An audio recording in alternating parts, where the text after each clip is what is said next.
Magnus Carlsen with the white pieces takes on Nils Grandelius here and opens the game with 1h4. There we go, it's freestyle chess, and Magnus has this simple rule. Whenever the rook is behind the h pawn here in freestyle chess, you push it. It's generally a good idea.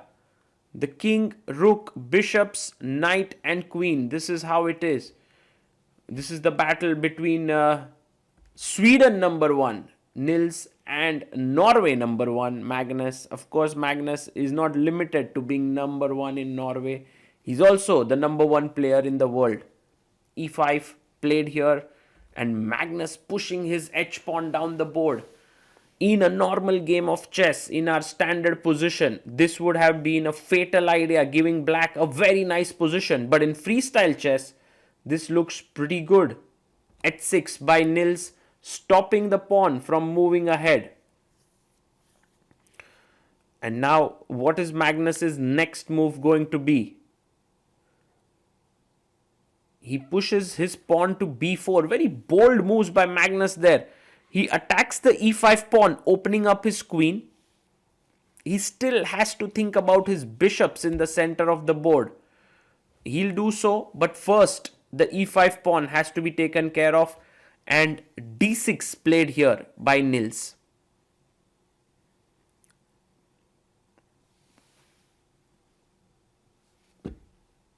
a4 by Magnus played, gaining space on the queen side. It's a very interesting play here by Magnus Carlsen. He's just moving his pawns, he's gaining space, and I think Nils will now do well to develop a piece. He goes knight d7. Maybe the idea that black can go for here is f5, unleashing his bishop on this pawn, knight f6, again attacking this pawn, and this h5 pawn could very well become a bit weak. Magnus now pushes another pawn with c4, and perhaps it's the best move in the position. Grandelius comes back,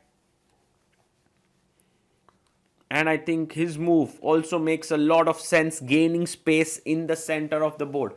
Somehow do feel that black's position looks more compact and to the point, while white seems to have played in a little bit more free-flowing manner.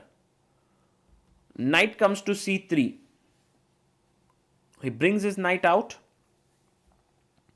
and Magnus is willing to put his knight into the center. His c-pawn is a bit soft right now, but it can be defended by d3.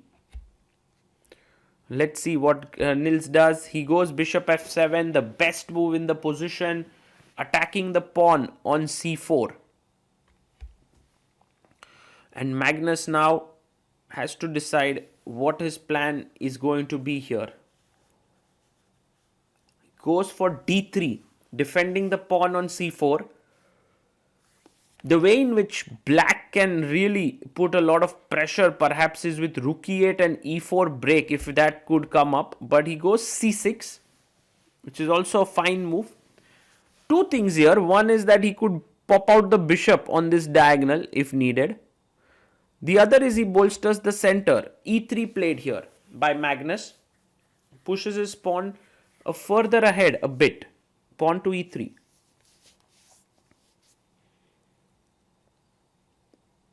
And now a5 played here by Grandelius. Just gaining some space on the queen side.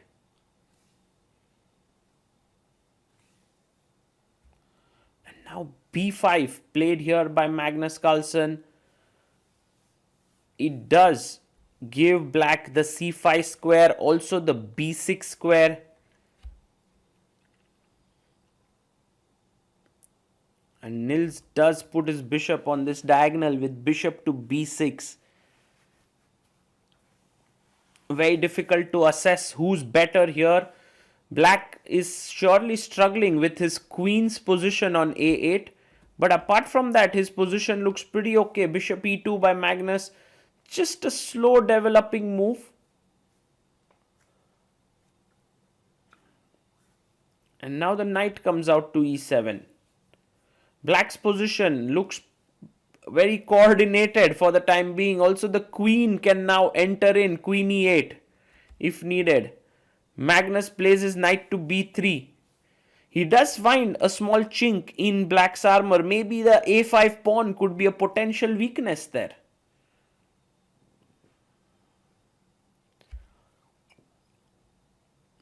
And Nils plays next, knight c5. Maybe not the best move here, because I guess better ideas were rook e8 somehow.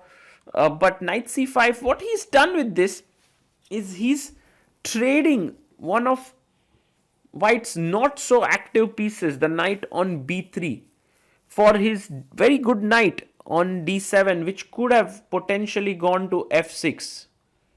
So takes on c5. Bishop takes c5.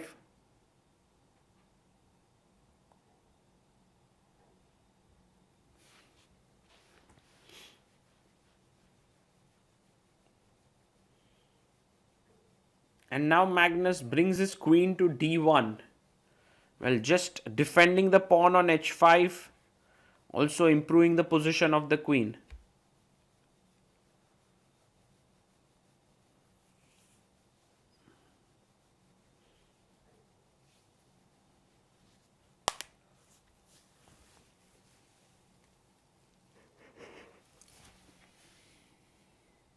Queen a7 here by Nils, and he's putting pressure on the e3 pawn, because let's say bishop e3, f e3, queen e3 could become a possible tactic at some point.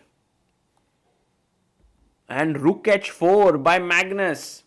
Well, queen d1 also had an idea to push forward with d4. He stopped it with queen a7, and now rook h4 renews the threat of d4. Very interesting. And bishop drops back to b6. So if you do plan to play d4 now, it doesn't hit the bishop, and then black can just realign with rook d8. Magnus does play d4. Wow, it's on the board. And now pushing your pawn to e4 may not be a great idea, because then white is seriously better with h3. So he goes rook d8, the best move, keeping flexibility in the position. If you notice white's position, he's already castled here. King is on g1. He's got his rook activated. For black, maybe the way to activate his rooks would be to castle short and bring the rook to f8. ef. Sorry, de, de. The queen is attacked now on d1. Magnus plays the queen to c2. And I guess it's time now to short castle for black, because the rook on h8 isn't doing much. And so you can see he short castles here, presses the clock. Players are still a little bit apprehensive when they are castling, just to look at their opponent and see if what they are doing is right or not. And by the way, Magnus goes for another of his typical maneuvers. Knight b1 with the idea of knight d2, knight b3 or knight f3. He's going with his knight. And f4, what a classy move here by Nils. And his point is, after takes, he wants to just place bishop here, and after takes, knight f5, you can see the bishop activated, rook activated, knight hitting here. Magnus is like, I'm having nothing of that sort. I'm pushing my pawn, I'm letting you keep your pawn here. And now you can see the d4 square has been weakened, and Nils just drops his bishop into that square. Fantastic move. Bishop d4 played here by the Swedish number 1. And Magnus now brings his knight to d2. I like black's position a lot now, because if you see, every piece has a role in the position. c5, bolstering the bishop in the center of the board. The bishop is very strong on this diagonal as well. Knight to f3 played. The knight is looking at the d4 bishop and the e5 pawn. and b6 played here. It's a nice move by Nils, controlling the a5 pawn. And Magnus brings his bishop to c3, just understands which pieces need to be traded. I think he's looking to exchange here on d4. And again a good move by Grandelius. He brings his queen to c7. Now the idea is if you take on d4, you want to take ed4, you want to push e5 in the right moment. And if cd4, you want to push c5. So that's the reason why you can see Magnus is bringing his rook to c1, so that later he can get that going. g5, wow, that's a bold move by Grandelius there. He pushes his pawn to g5, looks at Magnus there. H takes g6 and now takes with the knight. Is he giving up his h pawn, h6 pawn? Can we simply take it? Or it's a threat? Oh my god, look at this idea. King g7, you move back and it's black who takes the h file. This is the creativity of Grandelius, which is so amazing. Magnus goes rook h5. He's like, I don't want that pawn, Nils. I know how tricky you are. I've been seeing you for years. This is what you are good at. I'm not falling for it. But now black's position looks really good. King g7, bringing the king one square up, defending the h6 pawn. Yes, he plays it. King g7 on the board. And look at the times on the clock. Magnus has 31 minutes. Nils has 12 minutes. Magnus takes on d4. And he takes with the e pawn. Interesting, because after c pawn takes, maybe he was afraid that c5 could come in. So that's the reason why he takes here. And also makes a square for his knight later to come to e5. e5 pushed through by Magnus Carlsen. Whoa! That's a great move. He opens up the queen. And imagine if a queen comes to e4, bishop to d3. That would be something. He brings his knight to e7. Attacks the rook here on h5. The position is equal. And Magnus's rook is attacked. Nils down to 6 minutes on the clock. Time does play a crucial role in such games. Rook h4 played, attacking the pawn on f4. Now you have to save it. Do something about it. And I guess the most logical move now is knight g6, attacking the rook and the pawn. Magnus thinks for a bit. He's a bit unsure. He plays his rook again to h5. Very quickly repeated by Nils Grandelius. Maybe it was not needed to repeat, but he did it. And I think the players, both of them, are they happy with the splitting of the point? I'm not so sure. If Magnus wants that, if Nils wants that, maybe Nils, the way in which he played knight e7, it did look he was happy. Rook h1 played. Now notice the rook is here. Now an important move here is to make sure that if the knight moves, the queen doesn't come to f5. So bishop g6 can be a good idea here. But what a blunder here by Nils Grandelius. Last time he was hitting the rook. This time there is no rook. And with 5 minutes 48 seconds, he's blundered big time. Why? Because he's allowed Magnus to come into f5. Magnus Carlsen comes to the board with a glass of water. Will he be able to find queen f5? The reason why queen f5 is super strong is because he's threatening a check. And if that is protected, the queen moves to h5, threatening a mate here on h6. So look at this, queen f5. If queen e7, just come in here and it's over. Bishop here, the bishop comes to d3. And then it's a huge attack that's brewing and he finds it. Queen f5 on the board. Beautiful move. And Nils is shocked because bishop takes c4. Unleashes an attack on the queen, but queen h5. If bishop e2, I take here and I simply snatch your queen. That's the point. And he plays here, bishop takes c4. Magnus plays queen h5. He finds this variation. Bishop e2. Nils is going for it. He's like, Magnus, I'm taking your piece. What do you have? Magnus takes on h6. He's calculated all of it.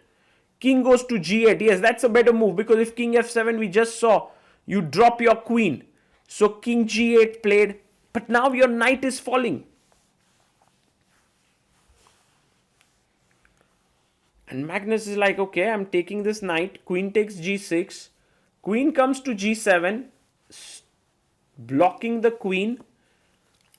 And now there is queen e6 check. A very, very important move here. Finds it. Queen e6 check on the board. And now it has to be blocked somehow. Queen f7, rook f7.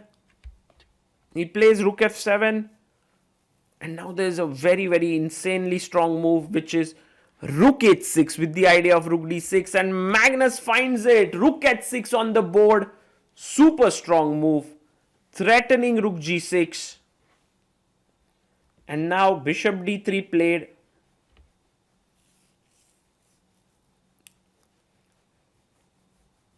Queen takes on b6.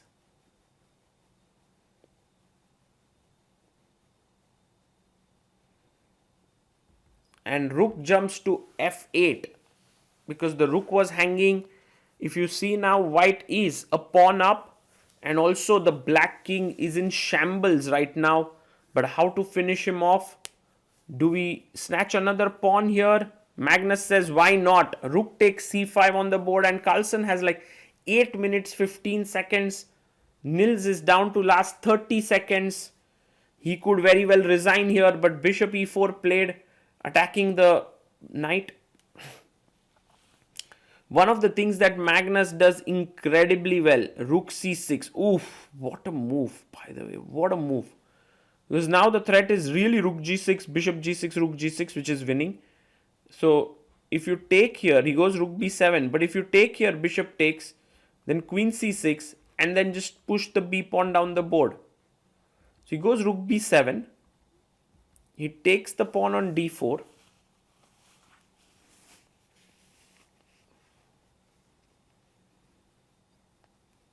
And now bishop takes on c6. I believe the best move is to take with the rook now. Rook takes c6.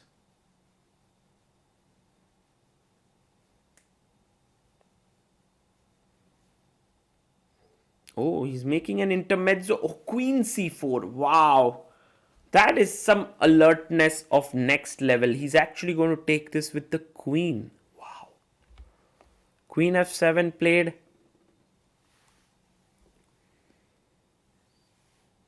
And now queen takes on c6. What? e6? Magnus is like, I'm going to just win your house.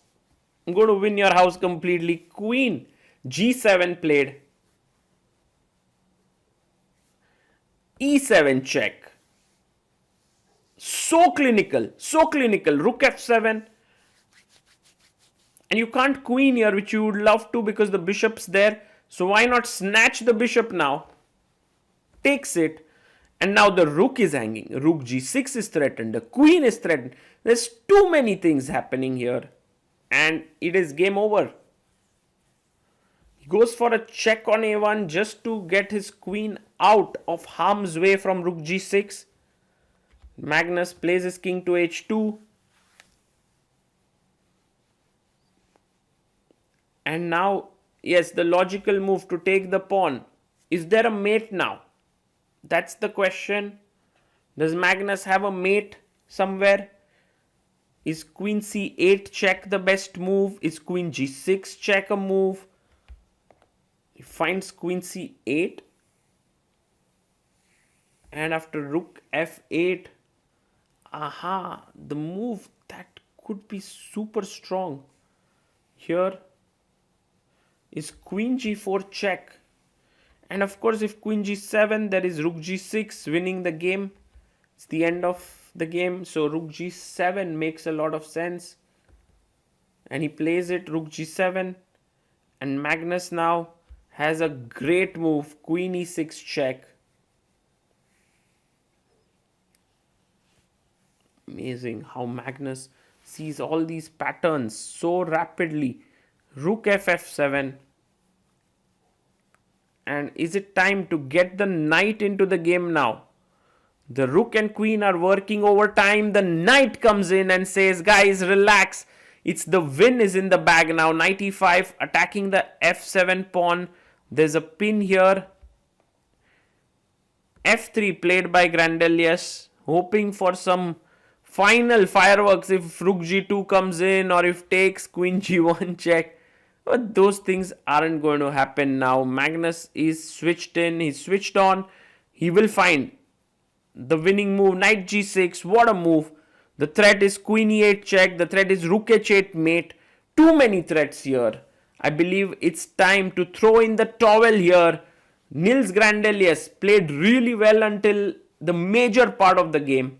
But once he made those knight maneuvers without much thought, Magnus Carlsen got a winning opportunity and he grabbed it with both his hands, a handshake and resignation with a smile on the face.